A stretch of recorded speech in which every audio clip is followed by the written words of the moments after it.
కృష్ణాయ వాసుదేవాయ పరమాత్మనే.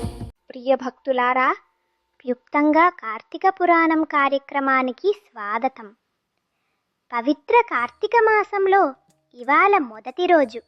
స్కాంద పురాణాంతర్గత కార్తీక పురాణ ఆధారంగా ఈరోజు మనం మొదటి అధ్యాయం వివరణ సంక్షిప్తంగా తెలుసుకుందాం. ఒకనాడు వశిష్ఠ మహర్షి సిద్ధాశ్రమానికి వెళుతుండగా ప్రసిద్ధ రాజు జనక పాలనలో ఉన్న మిథిల రాజ్యంలో విశ్రాంతి తీసుకొనుటకు ఆగారు.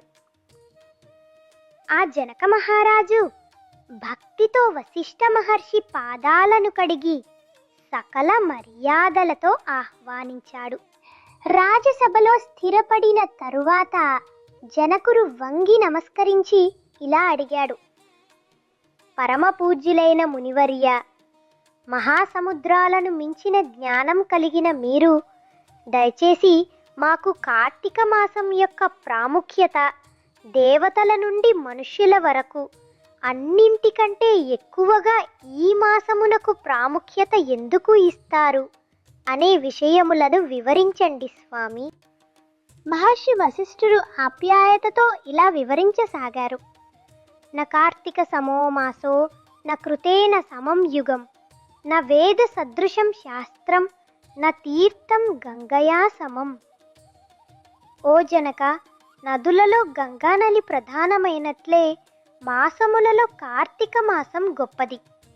దేవతలు మరియు ఋషులచే ప్రేమించబడే దామోదరుడు ఈ మాసంలో భక్తులను ప్రత్యేకంగా ఆశీర్వదిస్తాడు.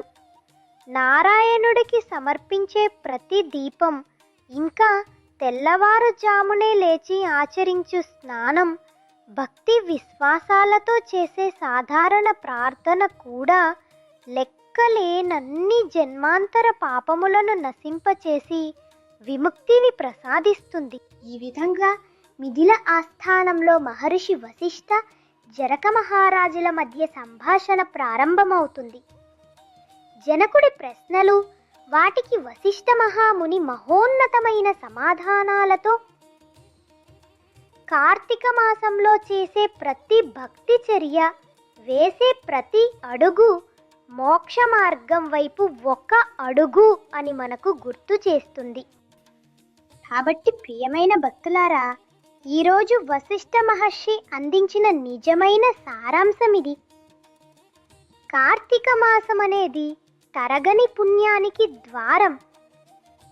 తెల్లవారుజామున స్నానం చేయడం నుండి దీపం వెలిగించడం మరియు హృదయపూర్వకంగా ప్రార్థనలు చేయడం వరకు ప్రతి భక్తిపూర్వక చర్యకు శుద్ధి మరియు ఉద్ధరణ శక్తి ఉంటుంది. ఈ నెలలో భక్తి మరియు నిష్ఠ మీ దినచర్యలకు మార్గదర్శకం కానివ్వండి. ఎందుకంటే కార్తీక మాసంలో మనం చేసే ప్రతి భక్తిపూర్వక చర్య ముక్తి వైపు దారి తీస్తుంది.